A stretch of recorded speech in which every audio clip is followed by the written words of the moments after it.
Hi friends, welcome to code coders Malayalam YouTube channel. അപ്പോൾ ഈ ഒരു വീഡിയോയിൽ നമുക്ക് എന്ത് നോക്കാം, രണ്ടാമത്തെ യൂസേജ് ദിസ് കീവേഡിൻ്റെ എന്താണെന്ന് നോക്കാം. അപ്പോൾ ഫസ്റ്റത്തെ യൂസേജ് നമ്മൾ കഴിഞ്ഞ വീഡിയോയിൽ പഠിച്ചു.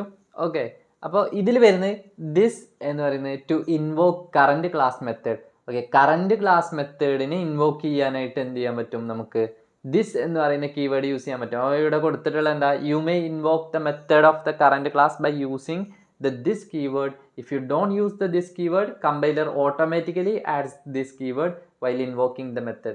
ഓക്കെ, അതായത് എന്താ പറഞ്ഞത് അവിടെ, ഇപ്പം നമ്മൾക്ക് വേണമെങ്കിൽ എന്ത് ചെയ്യാൻ പറ്റും, ഈ ഒരു കറണ്ട് ക്ലാസിൻ്റെ മെത്തേഡിനെ ഇൻവോക്ക് ചെയ്യാനായിട്ട് ദിസ് എന്ന് പറയുന്ന കീവേഡ് യൂസ് ചെയ്യുക. അതല്ല നമ്മളിപ്പോൾ എങ്ങനെ കൊടുത്തിട്ടില്ലെങ്കിൽ, ദിസ് എന്ന് പറയുന്ന കീവേഡ് യൂസ് ചെയ്തിട്ടില്ലെങ്കിൽ കമ്പൈലർ എന്ത് ചെയ്യും, ഓട്ടോമാറ്റിക് ആയിട്ട് ആ ഒരു ദിസ് എന്ന് പറയുന്ന കീവേഡ് അവിടെ കൊടുക്കും. ഓക്കെ, അപ്പോൾ ഈ ഒരു പിക്ചറിൽ ഞാൻ ജസ്റ്റ് സൂം ചെയ്തിട്ട് കാണിച്ചു തരാം.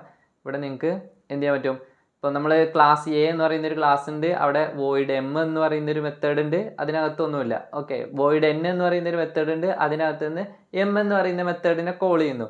അപ്പോൾ സെയിം ലൈക്ക് എന്ത്, ഈ കമ്പൈലറിൻ്റെ അടുത്ത് വരുന്ന ടൈമിൽ, കമ്പൈൽ ചെയ്യുന്ന ടൈമിൽ എങ്ങനെയാണ് വരുന്നത്, ഇപ്പോൾ എം എന്ന് പറയുന്ന മെത്തേഡ് ഉണ്ട്, ആ എം എന്ന് പറയുന്ന മെത്തേഡിനെ എൻ എന്ന് പറയുന്ന മെത്തേഡിനകത്ത് കോൾ ചെയ്യുന്ന ടൈമിൽ ദിസ് ഡോട്ട് എം എന്ന് പറഞ്ഞിട്ടാണ് എന്ത് ചെയ്യുന്നത്, കോൾ ചെയ്യുന്നത്. ഓക്കെ, അപ്പോൾ അത് നമുക്ക് എങ്ങനെ പ്രോഗ്രാമിൽ ചെയ്യാൻ നോക്കാം. ജസ്റ്റ് ഞാനിവിടെ ഒരു എക്സാമ്പിൾ കൊടുത്തിട്ടുണ്ട്, അത് ഞാൻ ഇവിടുന്ന് കോപ്പി ചെയ്തിട്ട് നമുക്ക് എന്ത് ചെയ്യാം, നമ്മുടെ കമ്പൈലറിനകത്ത് ജസ്റ്റ് ഒന്ന് കൊടുക്കാം. ഓക്കെ, ഇവിടെ വരുന്ന ഇപ്പോൾ ഓക്കെ, നമുക്ക് ഈ ജസ്റ്റ് ഈ ഒരു ക്ലാസ്സിൻ്റെ ആവശ്യമില്ല, അത് ജസ്റ്റ് ഒന്ന് റിമൂവ് ചെയ്യാം.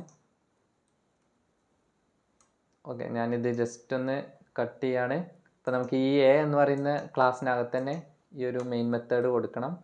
ഓക്കെ, മെയിൻ മെത്തേഡ് കൊടുത്ത് ഇവിടെ നമ്മൾ എന്ത് ചെയ്തു, എ എന്ന് പറയുന്ന ക്ലാസ്സിന് എ എന്ന് പറയുന്ന സ്മോൾ ലെറ്ററിൽ ഒരു ഒബ്ജക്റ്റ് ഉണ്ടാക്കി ക്രിയേറ്റ് ചെയ്ത്, എന്നിട്ട് എ ഡോട്ട് എൻ എന്ന് പറയുന്ന മെത്തേഡ് വിളിച്ച്, അപ്പോൾ ഈ എൻ എന്ന് പറയുന്ന മെത്തേഡ് കോൾ ആകുന്ന ടൈമിൽ സിസ് ഔട്ടിലുള്ള ഹെലോ എൻ എന്നുള്ളത് പ്രിൻ്റ് ആകും.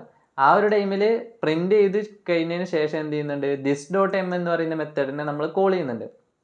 ഓക്കെ, അപ്പോൾ ദിസ് ഡോട്ട് എം എന്ന് കോൾ ചെയ്ത് കഴിഞ്ഞാൽ ദിസ് ഡോട്ട് എം എന്ന് പറയുന്നത് എന്താ, ഈ ഒരു ക്ലാസ്സിൻ്റെ മെത്തേഡ് ഇതാണ്, എം എന്ന് പറയുന്ന മെത്തേഡ്. അപ്പോൾ അതെന്താവും, ഇവിടുന്ന് കോൾ ആകും. അപ്പോൾ സിസ് ഔട്ടിലുള്ള ഹെലോ എം എന്ന് പറയുന്ന കമാൻഡ് കൂടി എന്ത് ചെയ്യും, പ്രിൻ്റ് ആവും. ഓക്കെ, നമ്മൾ കൊടുക്കുന്ന ആ ഒരു പ്രിൻ്റ് എഫിൽ കൊടുക്കുന്നത്, സോറി സിസ് ഔട്ടിൽ കൊടുക്കുന്നത് എന്ത് ചെയ്യും, അതവിടെ പ്രിൻ്റ് ആവും. അപ്പം നമുക്ക് ജസ്റ്റ് ഒന്ന് റൺ ചെയ്ത് നോക്കാം ആദ്യം.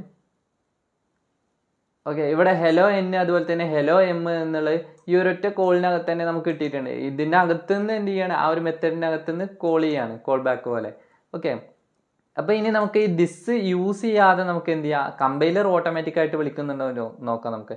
ഓക്കെ, ഞാൻ ജസ്റ്റ് ഈ ഒരു കമൻറ്റ് ചെയ്ത ഭാഗം എന്ത് ചെയ്യുക, ജസ്റ്റ് എന്ത് ചെയ്യുക, അൺകമൻറ്റ് ചെയ്യുകയാണ്. ഇപ്പോൾ എം എന്ന് പറയുന്ന മെത്തേഡ് ഇവിടെ കോൾ ആയിട്ടുണ്ട്, same as this dot M എന്ന് പറഞ്ഞ് കൊടുത്തിട്ടുണ്ട്. അത് ജസ്റ്റ് കമൻറ്റ് ചെയ്തിട്ട വേർഡാണ്. ഓക്കെ, റൺ ചെയ്ത് നോക്കാം നമുക്ക്. ഓക്കെ, ഇപ്പോൾ റൺ ചെയ്തു, ഔട്ട്പുട്ട് വന്നത് സെയിം തന്നെയാണ്, കണ്ടോ. അപ്പോൾ കമ്പൈലർ എന്ത് ചെയ്യുന്നുണ്ട്, ദിസ് എന്ന് പറയുന്ന ഒരു കീവേഡ് അവിടെ ചേർത്തി കൊടുക്കുന്നുണ്ട്, ആഡ് ചെയ്ത് കൊടുക്കുന്നുണ്ട്.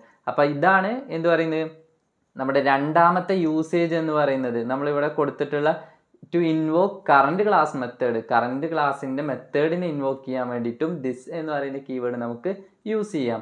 ഓക്കെ, അപ്പോൾ നമുക്ക് മൂന്നാമത്തെ അഡ്വാൻറ്റേജ്, അതായത് യൂസേജ്, നമുക്ക് നെക്സ്റ്റ് വീഡിയോയിൽ നോക്കാം. അപ്പോൾ വീഡിയോ ഇഷ്ടമായിട്ടുണ്ടെങ്കിൽ ലൈക്ക് ചെയ്യുക, അതുപോലെ നിങ്ങളുടെ ഫ്രണ്ട്സിനൊക്കെ ഷെയർ ചെയ്ത് കൊടുക്കുക. അപ്പോൾ നെക്സ്റ്റ് വീഡിയോ ആയിട്ട് കാണാം. ബൈ.